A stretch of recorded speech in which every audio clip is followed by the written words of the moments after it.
Isang araw, nagmamaneho sa Cubao.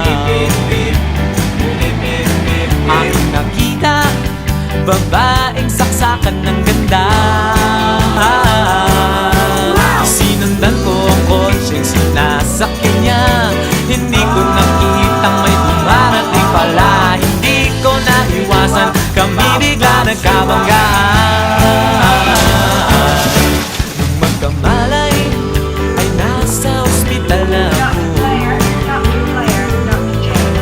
Nasikaso ng doktor na pili ng nanay ko. Biglang-bigla na lang ang nurse nandyan na. At para kong nakitang anghel sa ganda. Kahit nagdidiliyo, itong nasabi ko sa kanya. Ale, nasa